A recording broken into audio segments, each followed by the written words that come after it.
Did your family walk on eggshells or explode without warning?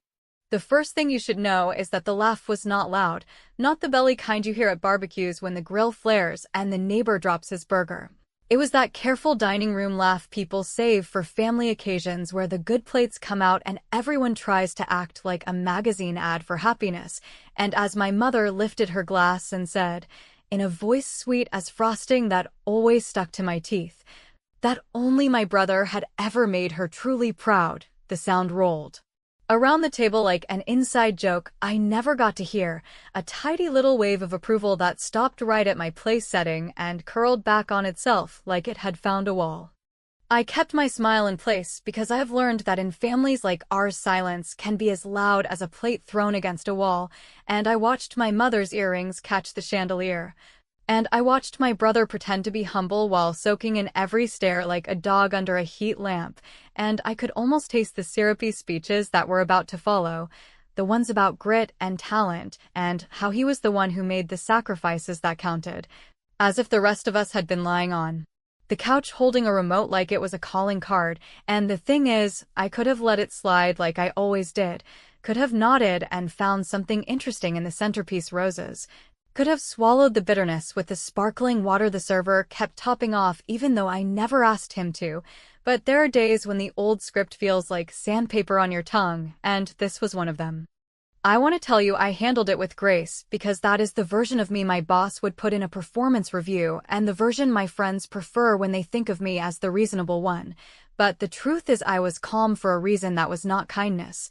I was calm because in my purse was a crease of paper I did not plan to use tonight. Not yet. A single page with official ink that whistled through my day like a secret. And once you carry a secret like that, you do not need to raise your voice. You just need to wait for the right frame to hang it on. Mom kept talking, she always does, and she slipped into those stories that are family legend now. How in grade school my brother built a paper volcano that actually smoked, and how the science teacher called him a natural. And nobody mentioned that I came home that same day with a ribbon in a dusty envelope for a debate I won on a topic nobody in our house wanted to talk about. And how my father patted my head like I had baked a cookie while he shook my brother's hand like it was the signing of a treaty. And I am not saying I was perfect. I was mouthy and I was stubborn and I made choices that were not pretty, but there is a difference between messy and invisible. And only one of those will make you feel like you are walking through your life with a sheet over your head. So I lifted my own glass and I found my voice, not sharp, not high, just clear enough to cut through the velvet, and I said that since we were celebrating achievement, I would like to propose a toast to the person who always takes care of the bill. And the table smiled in that indulgent way that says the grown-ups will let the child have a moment, which is a funny trick because I am not a child. And I nodded to the server who had been orbiting like a polite moon, and he came over with the leather folder that carries the truth of any evening, and I slid my card inside, and tucked behind it the little note I had scribbled at the bar when I arrived early. A note I asked him to read out loud when he ran the charge, because sometimes you need a witness who does not share your last name. When he came back, he stood just behind my mother's chair and cleared his throat the way professionals do when they would rather not be part of your drama, but the job says they are, and he said, in that service voice people use to make the world smoother, that the bill had been settled by the guest whose name the bank printed on the card, and then he read my line, plain as a receipt, in honor of the only child who apparently never made you proud. Please accept this very public proof that she keeps this family fed even when she is invisible. And the table did not laugh then. It hiccuped, the way a room does when it swallows wrong, and my brother's smile slipped a notch because generosity is a language he speaks only when cameras are on. And my mother blinked twice like she had been told the weather was changing and she had not brought the right coat. I did not gloat. I will not pretend I am that small, but I let the quiet do its work while I buttered a roll with the precision of a surgeon, and I made a joke soft enough to pass inspection about the restaurant's portion sizes and the price of wine flights. And everyone chuckled because they needed a safe exit ramp, and my mother patted my hand with that little tap that says we are moving on, dear, and I nodded because theatrics are for people who do not have paperwork, and I have paperwork. And it was warm against my phone in the purse on my lap. a folded square that carried the kind of weight you do not wave around unless you mean to change the shape of the table. You should also know that I did not come to dinner planning to rescue or ruin anyone. I came because showing up is a habit I cannot break, even when it feels like walking into a room where your name is a punchline told in a whisper, and maybe that is my flaw. That I believe attendance is a kind of love even when it burns, though I have learned to hold that belief with tongs, because love without boundaries is how you end up paying for the cake that lists everyone except you in icing, and then standing there while the photo goes up on your mother's page with a caption about her talented son and her devoted family, and you are tagged beneath a group of clapping hands like an afterthought. So yes, I paid the bill, and I paid it loudly and with teeth, and that may sound petty to someone who has never been erased in plain sight, but if you have, then you know that sometimes the most tender revenge is the kind that looks like etiquette. The kind that slides under the door with the check and leaves a little draft of truth behind. And as the table refilled their glasses and my brother stabilized his grin and my mother touched her pearls like a rosary for patience, I sat back in my chair and felt the shape of the next thing settle into place, because small justice is delicious, but it is an appetizer, and some nights you know dessert is coming whether they ordered it or not. When the server refolded napkins and the room collected itself, my mother turned to me and asked, with that bright tone she uses when she wants points for civility, what on earth I had been up to lately that I was so confident and so generous. And I said I had been organizing my paperwork, which is true and not the whole truth, and I could see my brother shift, just a little, the way a person does when the door they thought was locked makes a soft sound, and I let my hand rest on the flap of my purse the way a lifeguard rests a hand on the buoy, not dramatic, just ready, because if you want the hook, here it is. The envelope in that purse did not have my name on it, and it did not have my mother's. It had his, and tomorrow morning, when certified mail finishes what dinner started, the person my mother is proud of will finally have to explain why the people who write in official ink use the word delinquent in a sentence with his name, and if you think I will spill it all now, you do not know me yet. If you grow up in a house where praise is a currency minted in one face and handed out at one window, you learn the exchange rates quickly and you adapt your appetite to the portions you are expected to deserve. So I learned to clap on cue and to step sideways when the spotlight rotated like a lazy lighthouse and never quite touched my chair. And I learned to make peace with the particular domestic theater in which my brother's practice swing in the backyard was treated like an omen for greatness, while my first scholarship letter, which I ironed and taped above my desk like a flag, was received with a patient smile and a suggestion that I not brag. As if holding evidence of your own worth were a kind of noise that decent people did not make inside the walls of a tidy home. Birthdays were a case study in how celebration can be airbrushed until it looks like a magazine page if you center the right subject and crop everything else. Since his always had the rented bounce house and the rented photographer and the rented admiration of cousins who were reminded, gently but unmistakably, to beam for the camera. While mine had a store cake with my name spelled almost correctly and the sense that the day was an obligation to be completed before the game came on, and when graduation came, his had banners and a post on my mother's page with paragraphs about pride and grit and the bright road ahead, while mine slipped by with a nice dinner that happened to include a family friend who talked through my toast about rates. And that is when I started to keep a ledger in my head, not of favors owed, because that game corrodes your tongue, but of patterns, because patterns are how you survive gaslighting with your spine intact. It would be cleaner if I could tell you that he was a villain and I was a saint, but clean stories are for fairy books and insurance commercials, and the truth is he can be lovely, he can be protective. He brings flowers to the hospital, and he remembers the dog's birthday for reasons I do not understand, and he texts me memes that actually make me laugh. And yet threaded through those kindnesses is a vanity tender as a sunburn and a practice of hiding problems under other people's rugs, which looks like confidence in photographs and irresponsibility when the envelopes arrive. And that is what began to gnaw at me last spring when the first certified letter landed in our parents' box and my mother set it on the hall table like a hot skillet and pretended not to see it for 3 days while my brother texted that everything was fine and that the mail must have been a mistake because the company does this all the time, which is the kind of sentence grown adults say when they have decided You will collude with their denial because you always have. Here is the part one never put in the group chat because no one likes a martyr and I am allergic to the role anyway. But once, when things were ugly and I was soft, I co-signed something I should not have, not a mansion and not a Ferrari. Just a handsome truck with a payment plan that assumed a level of stability the calendar did not intend to provide. And when a hiccup turned into a slide and the slide turned into a slope, I set up an autopay to keep the wolves away from the door with our family name on it, and I told no one because secrecy is a cousin of shame and I was tired of hearing my own justifications. Except secrets do not simply sit quietly in drawers, they hum, and after a while you either get used to the noise or you turn it off. I decided to turn it off, not with a triumphal announcement or a flaming email, but with the steady practicality I use at work when a bad process needs to be unwound without spooking the stakeholders. So I opened my laptop on a Tuesday morning while my coffee cooled, and I made 3 calls in a voice that could sell ceiling fans to penguins. The first to the lender to remove my address and our parents' address from all correspondence, and to list his work email as the preferred contact, which is a little cruel and very fair because adulthood should not be a scavenger hunt solved by someone else. The second to the bureau that handles the certified love letters to confirm that any further notes would go directly to him and that the file reflected the correct signer of record.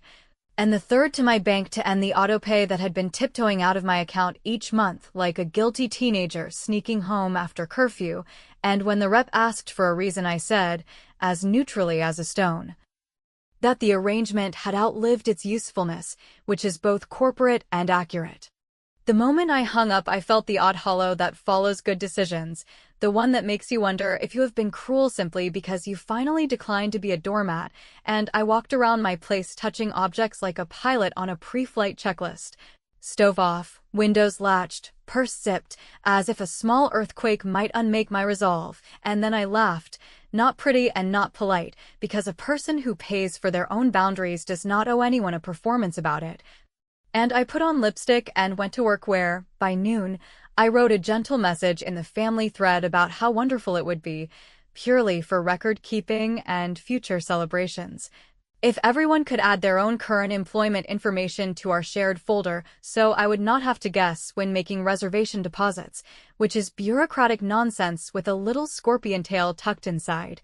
And I scheduled it to send during dessert because timing is the part of life no one teaches you. But everyone grades. When the plates of flourless chocolate made their rounds and the server poured coffee with the solemnity of a priest, phones lit up around the table with that synchronized glow people pretend not to see, and my mother glanced down first, because she always does, and she said,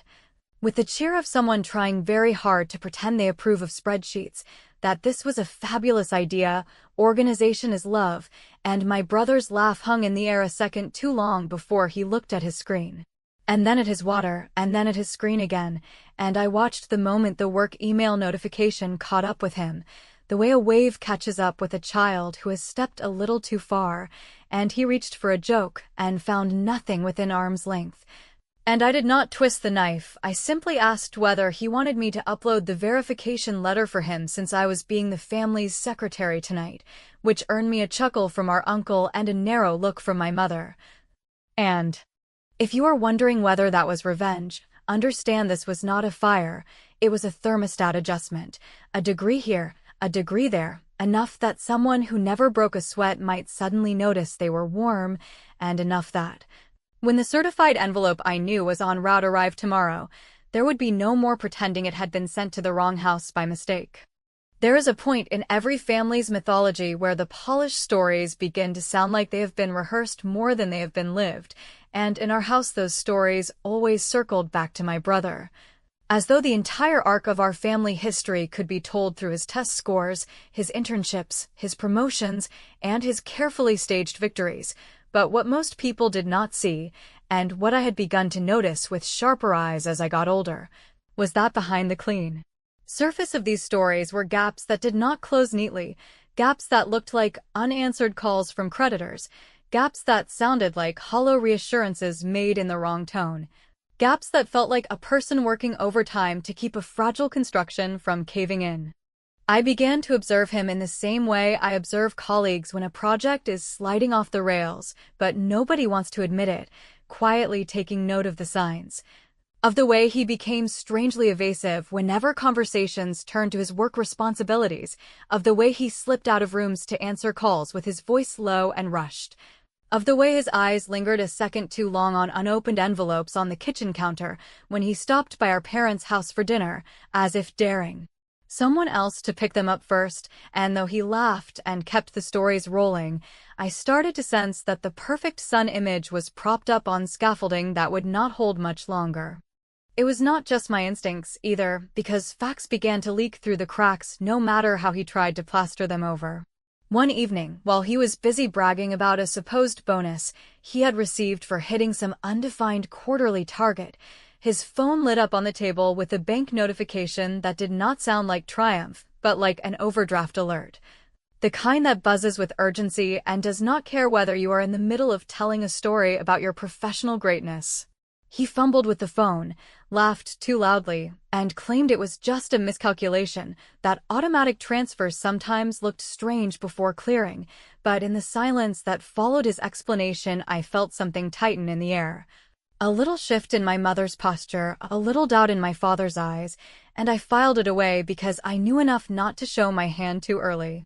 The deeper problem, which he never expected anyone else to notice, was that he had developed the habit of borrowing credibility the way some people borrow clothes, promising one friend that another had already committed,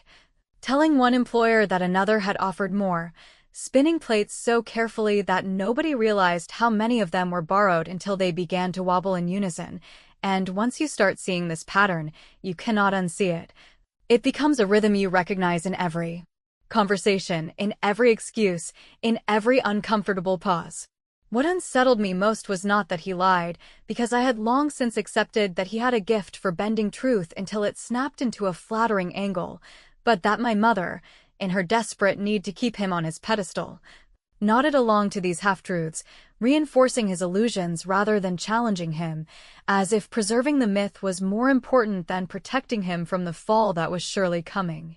When I finally came across the paper that proved what I had suspected, it was almost anticlimactic, because I had already rehearsed the discovery in my head so many times. Yet the sight of the official letterhead and the blunt language still carried the sting of finality. It was a notice, plain and unforgiving, explaining that a contract had been breached, that payments had been missed, that penalties were being enforced, and, while the details were his alone, the shape of the problem was universal. The shape of someone who had built his reputation on borrowed ground and was now being called to account by an institution that did not care about family dinners, about photographs, or about carefully staged toasts. I read the letter twice, folded it neatly, and placed it back where I found it, not because I intended to hide it, but because timing matters. And I was not ready to let him or my mother know that I had glimpsed the part of the story they had tried to write me out of.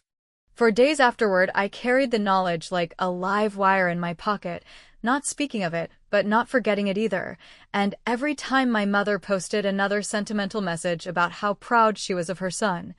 or every time my brother's laughter filled a room while mine went unheard, I felt the wire spark a little, reminding me that power shifts not in loud explosions, but in steady accumulations of evidence. What I struggled with was whether to use it at all, because part of me still wanted to believe that if I stayed silent, if I carried on as the quiet, responsible one, they would eventually see me for who I was without me needing to prove it with his failures. But silence had been my strategy for years, and silence had left me sitting through dinners where my own accomplishments were brushed aside like crumbs, and silence had not earned me pride, only invisibility. And I knew deep down that invisibility was no longer tolerable. The decision came not with a dramatic moment, but with something smaller, something mundane. My brother stopped by my apartment one evening, not to see me but because he needed to print something after his own printer ran out of ink, and while he waited for the pages to emerge, he opened my fridge, drank my orange juice straight from the carton, and made a careless comment about how I was lucky I did not have the kind of stress he carried on his shoulders. I watched him standing there, self-satisfied, in my kitchen with my juice, and I realized I had been subsidizing his illusions for years, not just with money, but with patience, with silence, with the absence of confrontation. And I felt something lock into place. I did not confront him then, because to do so would have been wasteful, like throwing a stone into a pond instead of saving it for the right window. But I began to imagine the day when the family's laughter would falter, when the fork would slip, when my mother's carefully painted smile would freeze, and I would finally step into the light they had always kept angled elsewhere. The cracks in his perfect image were no longer cracks to me, they were openings, and through them I could see the shape of my own revenge forming, patient, deliberate, and entirely mine. When you decide to hold a secret in your hands, a secret heavy enough to tip the balance of years of silence and imbalance, the first thing you learn is that possession alone does not grant power, because power rests in the timing, in the patience to wait for the exact moment when silence will turn into a blade sharper than anything you could swing in haste. And so I carried that paper like a dormant match, knowing that one careless flick could burn out too soon, but one carefully placed spark could alter the entire course of a family narrative that had been written without me for far too long. I spent days rehearsing possibilities, not in the way a dramatist crafts a monologue, but in the way a strategist draws maps with shifting borders, sketching out what might happen if I revealed the truth in front of my parents alone.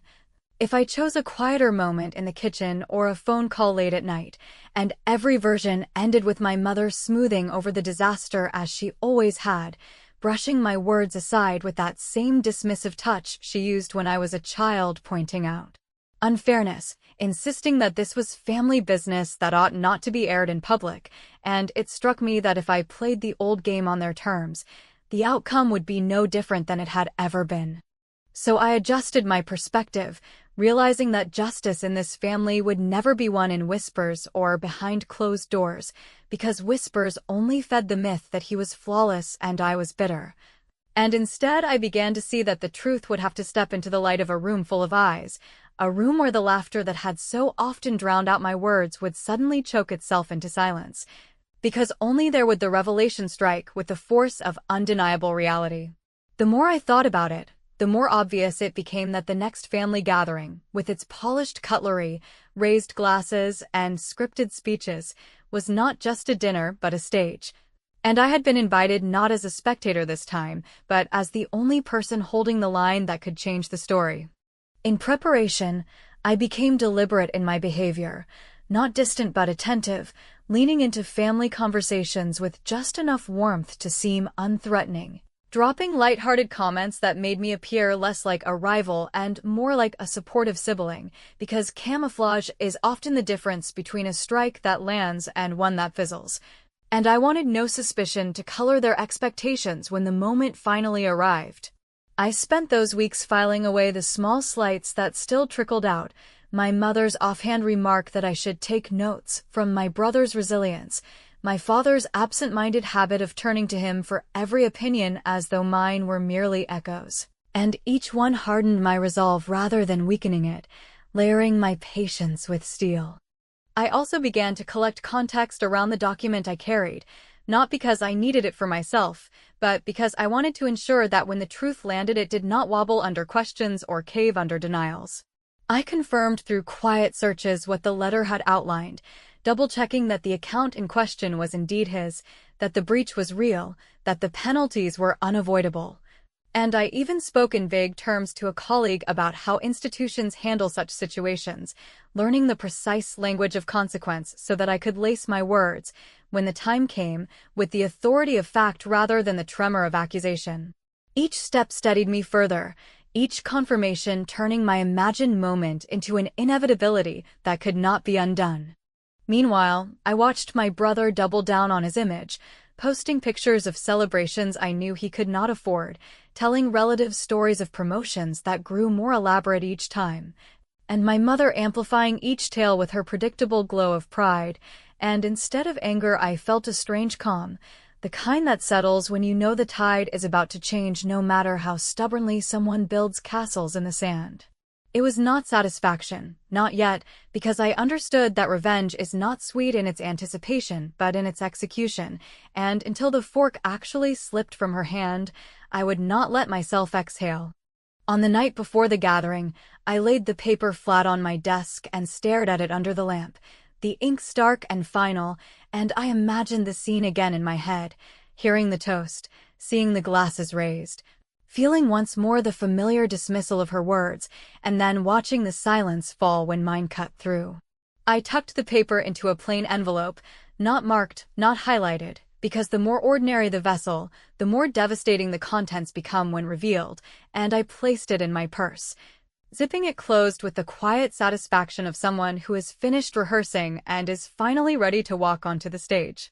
As I went to bed, I thought not of victory but of aftermath, of what it would mean to finally stand in the light after years of being cast in shadow, and I wondered whether they would look at me with anger or disappointment or perhaps, though this was the most dangerous hope of all, with a flash of respect, and that uncertainty was what kept me awake, staring at the ceiling, listening to the clock, rehearsing not my words but my silence, because tomorrow I would no longer be erased, tomorrow I would place the truth on the table where the laughter usually lived, and tomorrow, for the first time, my mother's pride would collide with reality in front of witnesses who could not unhear what I was about to reveal. The room was already heavy with the kind of sweetness that makes your teeth ache, that showy, performative warmth my family wears when outsiders are present and everyone agrees to pretend the script is true, and when my mother lifted her glass again, the stem caught the chandelier and sprayed light in a pattern I had seen my whole life, a little crown for the child who was always chosen, and she began the familiar hymn about resilience and excellence, and how some people are simply built for greatness, and there was the expected ripple of laughter that moved around the table like a trained animal, obedient and glossy, until it reached my chair and found no treat waiting, only a woman who had rehearsed an entirely different ending. I stood with a smile I have earned one long year at a time, not the shaky grin of a child begging entrance, but the steady expression of a person who knows that silence is about to switch sides, and I walked behind her chair, not hurried and not theatrical, just measured like a metronome, my heels finding the rhythm of the floor I had been walking since childhood, and I set my napkin down not like a surrender but like a placeholder, and when I reached her I placed the envelope by her plate where the condensation from her water glass had already made a pale ring, and I said, in a voice the room could not dismiss as shrill or petty or jealous, that I was glad she felt proud tonight, truly, because pride is a lovely thing when it belongs to the truth. And then I added that a message had arrived with his name on it yesterday, a message written in the kind of ink that does not care about speeches, and I thought she might want to read it aloud since she loved storytelling so much. Her fork slipped exactly the way I always knew it would, not because she is fragile, but because illusions are, and the splash of the utensil against the plate cut the room's noise the way a whistle cuts a field. And the faces that had been turned to my brother swung toward the paper with the same instinct that makes people watch an approaching storm even as they claim it will pass us by, and my brother, who is not stupid even when he is careless, understood on contact that the performance had reached the part where the backdrop falls, so he reached for the envelope with a casual hand that could not disguise its shake, and he said he did not know what this was and that there must be some mistake, and I let him take it because denials are best when they have props. My mother, cheeks flushed with both indignation and a fear she would not name, asked me what sort of stunt this was and why I had chosen to humiliate my family in front of guests who had taken the trouble to dress nicely and come out on a weeknight. And I answered with the calm I had practiced, that families are not humiliated by honesty, but by the long maintenance of untruths, and that I had learned my manners from the people who taught me never to raise my voice, which is why I had brought a document that could speak without shouting, and I invited her, with real courtesy, to examine the letterhead and the signature that were not mine. She opened the envelope then, not like a mother, but like a gatekeeper whose key no longer fits, and I watched her eyes move across the lines that confirmed a breach not of etiquette but of obligation. That named the account holder and the outstanding amount, and the scheduled action that would not hesitate simply because a family had a dinner reservation. And that redirected all future correspondence away from the usual rescuers and toward the one person whose name was printed in bold, and when she reached the final paragraph, the one that explains consequences in careful, legal language, The color drained from her posture, even though her makeup held. He started explaining before anyone accused him, a choice so familiar it felt like a rerun, telling us that this was a clerical issue, that everyone knew these departments made errors, that he had already spoken to someone, and that everything would be cleared by morning, and he looked to my mother the way a performer looks to the lighting booth when the stage feels suddenly hostile. And she began to gather herself around him with that old loyalty that has both protected and stunted him. But the room was different now because the letter sat between the water ring and the bread plate like a stone in a stream, dividing what had been from what would be, and even the guests, who did not know our history but understood theater, went quiet in the honest way people go quiet when the plot reveals itself. I did not narrate the content because the content is not the victory. The victory is the end of pretending, so I simply rested my hand on the back of my chair and said, softly enough to require attention and clearly enough to command it, that I had been paying attention, that I had stopped paying for anyone else's choices, that I had redirected the calls and the consequences to where they belonged, and that from now on, if pride was to be distributed at this table, it ought to be earned with clean hands and not purchased with other people's patience. And I raised my glass, not to him and not to myself, but to the possibility that truth might be allowed to live here without first being dressed as flattery.